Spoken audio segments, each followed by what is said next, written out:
Hey guys, thanks for joining me for another Honkai Star Rail video, and today we're going to do a character guide on Clara.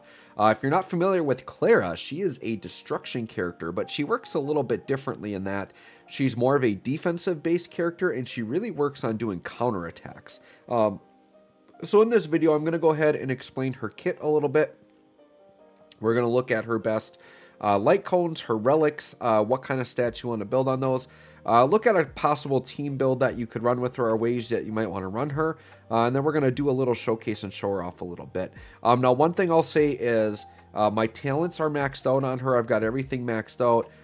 But for 5-star characters, my characters are usually E0. I've been very lucky with Clara here. My Clara is actually E3. So she is going to be getting a couple of bonuses that you might not normally see if you're running an E0 Clara. So we'll talk about those as we go through here, right? So let's start by looking at her kit. And I think we'll start with her talent, because this pretty much explains what her kit does, right? So the idea with Clara, and it really fits the story of like how it goes. If you've seen Clara in the story, you'll understand why her kit is built this way. Basically, Mr. Svarog is protecting her. So what happens is Mr. Svarog causes her to get damage reduction, and he will counterattack. So what this talent says is Clara gets 10% damage reduction, and then Mr. Svarog will mark enemies with a counter mark, and he counterattacks them for damage that scales off of Clara's attack. Some bonus effects we have from talents are when Clara is attacked, they have a 35% chance to remove a debuff, which is very good. She just has a chance to resist crowd control debuffs by 35%. And Svarog's counter damage is increased by 30%. That is all from traces. Okay. Clara's basic attack is just physical damage scaled off of her attack. Her skill is an AoE attack that deals physical damage, scales off of her attack, and it deals an additional physical attack. Basically, it doubles the damage if they're marked by Mr. Svarog.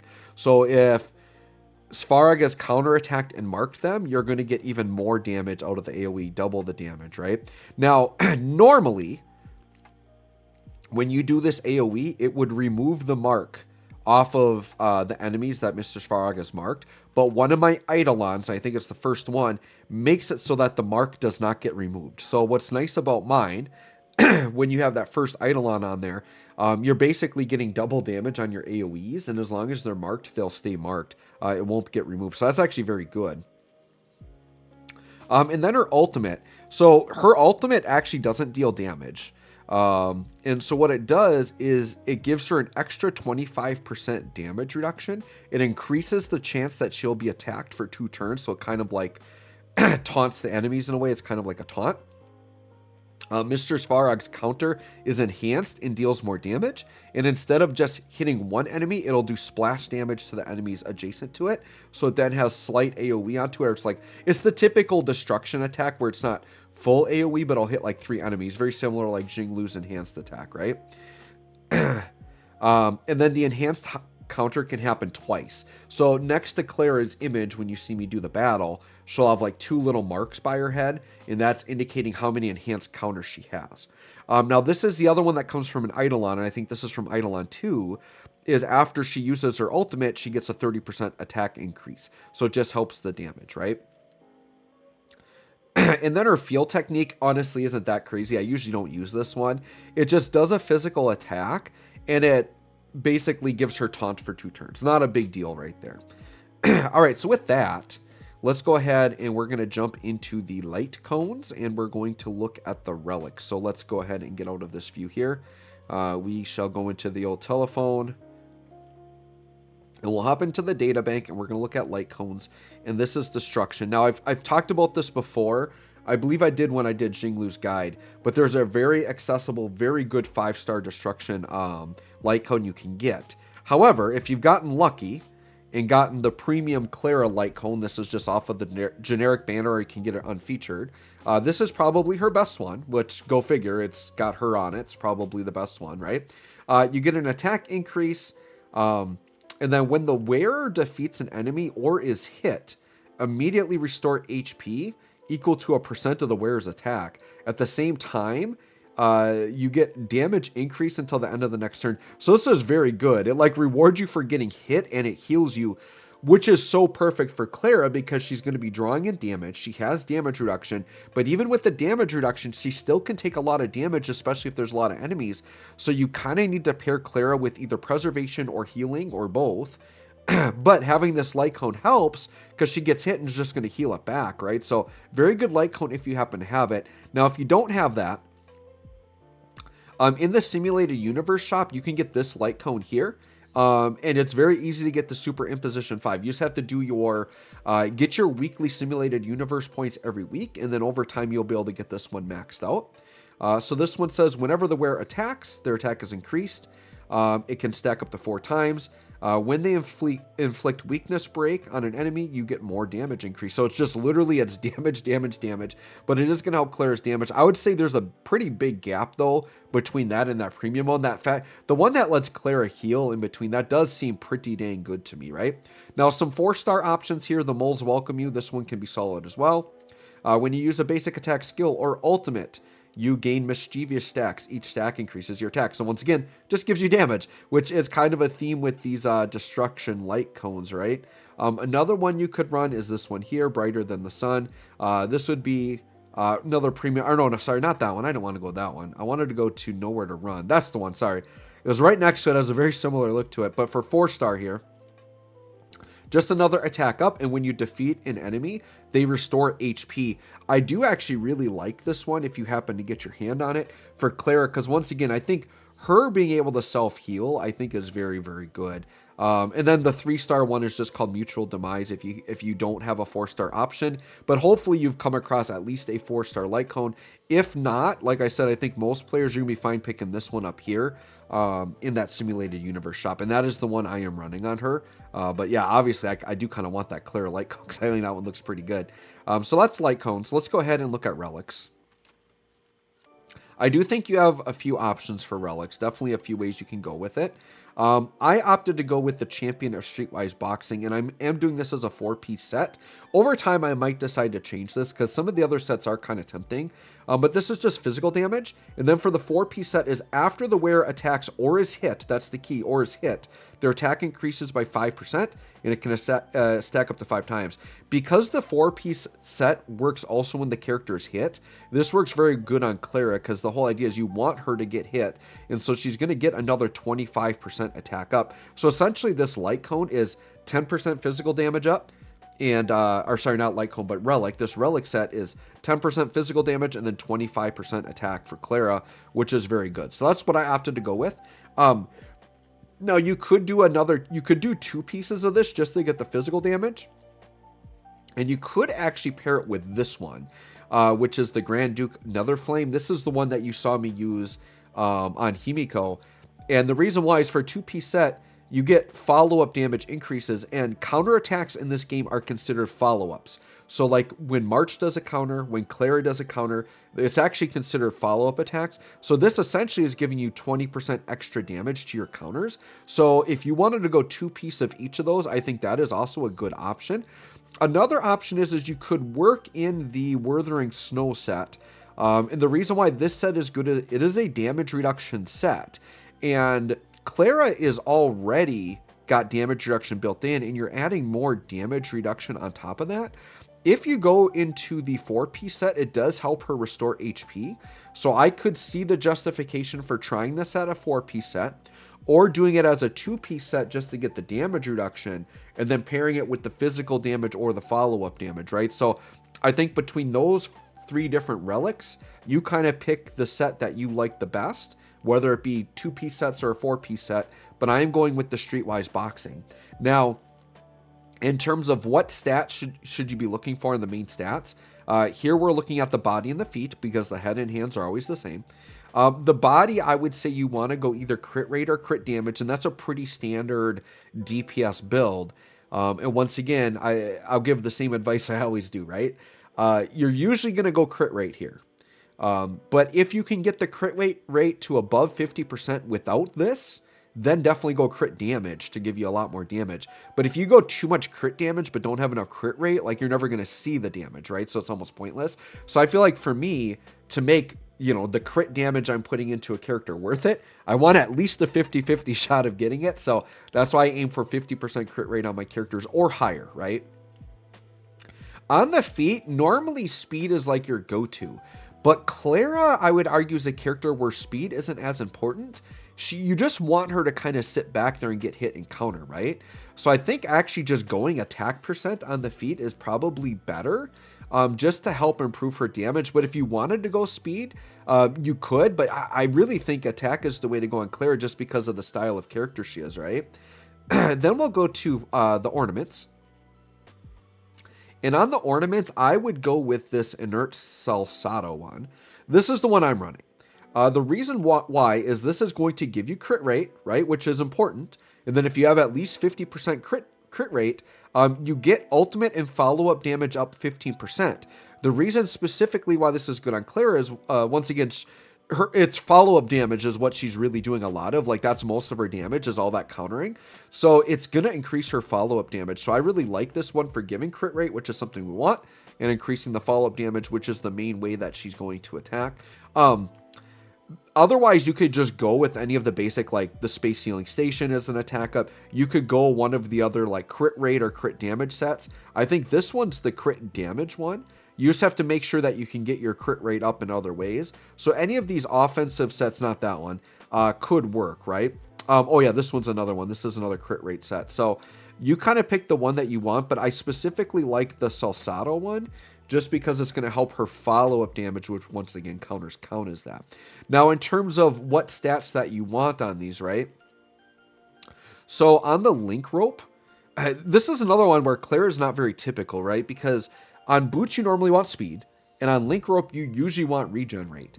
But once again, because Clara is going to be kind of slower anyways, and you regen energy when you get hit, she can kind of sit back there, be slow. She can get hit, and she's going to regen because she's going to get hit a lot, where you might not actually have to put regen rate here. I would say you definitely still could do regen rate if you want to. But otherwise, I would say just go attack here and just really bump the damage up. And then here on the Planner Sphere, you want to go physical damage because that's her element. And typically on a character, this is where you want to get their element involved. So that's the build I'm going with there, is I went attack and then I went physical damage on that.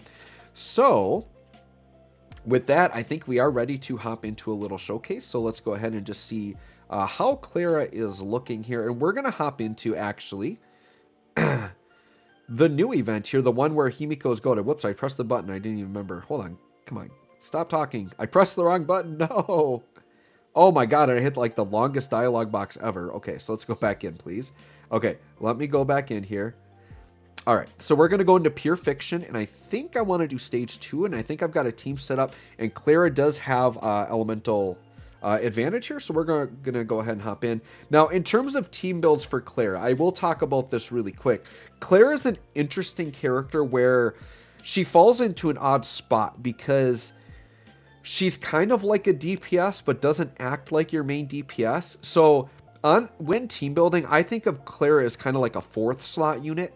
She's not like a required slot, because to me, when I'm team building, right, I'm thinking DPS, I'm thinking healer, and then I'm thinking either, then you probably want either some type of support or debuffing, right? So something like that in the 3rd slot, if not both of the slots. And then that 4th slot's that extra slot where it's like, do I want to run a preservation character? Do I want to run a secondary DPS? And I guess I would consider Clara like the sub DPS, right? So if you want to run like a double DPS build, I think Clara would qualify as your 2nd slot, but she's different in that she's very passive, right? Her on-turn damage won't be crazy, although the AoE, I think, in this mode is very good, which is why I want to showcase her in this mode.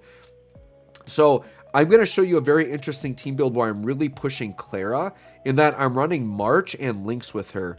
And the reason why those two characters work really well is both of their skills can increase a character's chance of being attacked. So we're going to try to focus in like everybody to attack Clara, right? So we'll go ahead and hop in here. But yeah, I would say just think of Clara as like a complementary character to maybe another DPS. And you obviously run her if you have physical type advantage against the enemies. But you still follow normal team building where you still probably want a healer, probably still want another DPS there, right? So let's go ahead. And Lynx is going to put the healing up. And then everybody else has attacking ones. So since this is Clara's showcase, we'll use hers. So we'll just enter with some damage. And by entering with this, Clara has increased her chances of being attacked. Now with Lynx, what we're going to do is we are going to use the skill. Even though Clara doesn't need to be healed, this is going to put survival instincts on her. Which if you want to learn about that, I do have a guide on Lynx. But this is going to make Clara more likely to be attacked.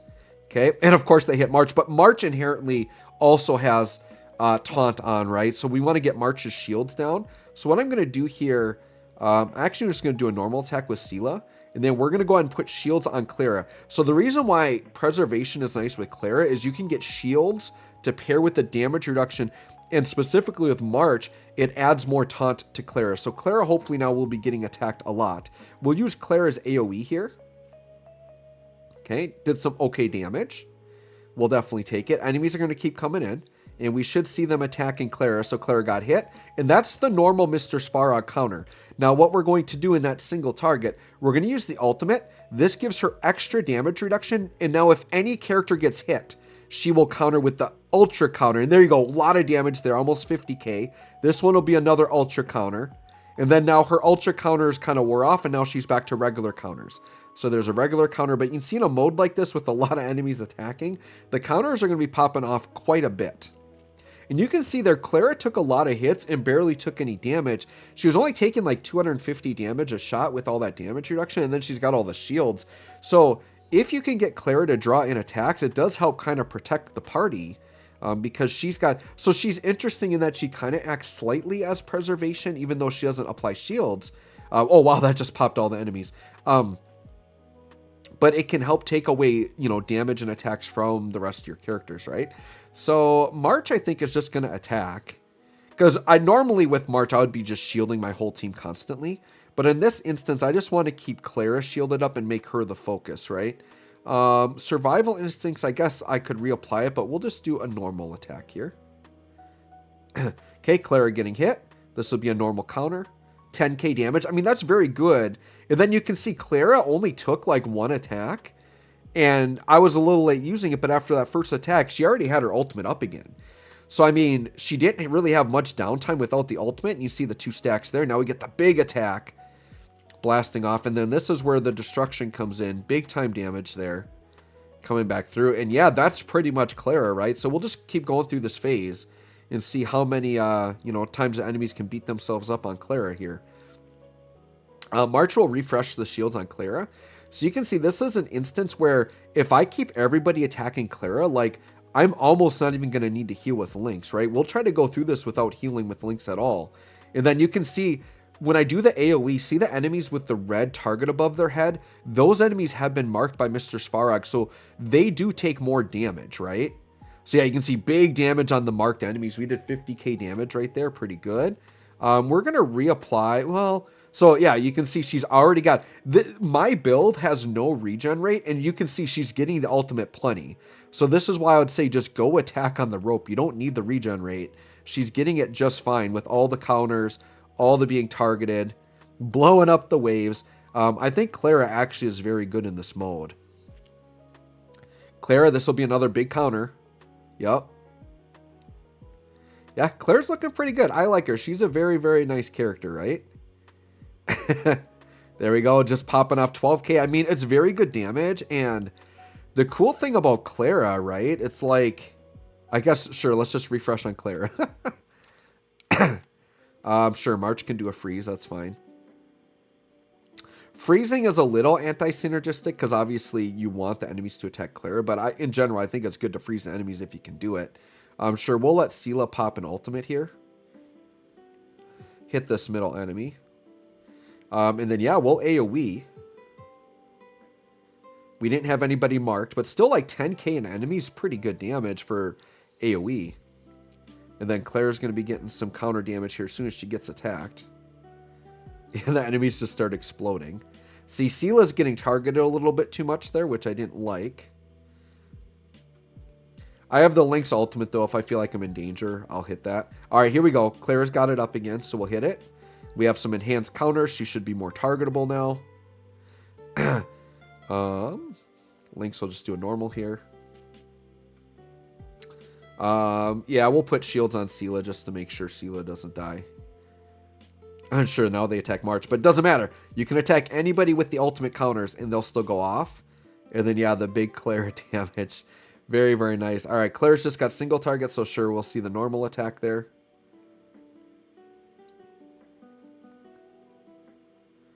And I do like this setup in particular because we're getting double counters, because then we get March counters and we get Clara counters. It can do, like, March doesn't do a ton of damage, but if the enemies are weak to ice, like, the breakability of those counters is very nice, right? And then we got Mr. Svarog. So you can see we're very regularly, like, upkeeping this and getting the big counters. So yeah, I don't know that you need regen rate on her. I think she's looking pretty good. Let's give her more attack. And you can see between the shields and the damage reduction, like, Clara hasn't taken an ounce of damage. Like, she is kind of the definition of a tank. I'm actually going to heal Clara because I want her to have survival instincts. Oh, and then that's the end of the round. So anyways, guys, there you go. There's Clara, a very, very good character. So if you happen to get her, you know, off banner, I think she's a really nice character you can build. Let me know what you guys think. And if you guys are interested in, you know, getting more help with Honkai Star Rail, need help with team building, have questions about the game, feel free to join my Discord. My Discord is posted in the description of all my videos. I am trying to kind of build up my Discord again. My Discord has like over 700 people in it, but a lot of them were from Dissidia Final Fantasy Opera Omnia, which is an end of service game. So I'm trying to repopulate with people that are interested in this game to create more conversation in there. So if you're interested, I do have some Star Rail channels in there. I also have Dokkan battle channels, as well as we're still talking DFO in there and some other games. So please feel free to join my Discord if you like Star Rail and want some help with the game. So thanks for watching. We'll catch y'all on the next one.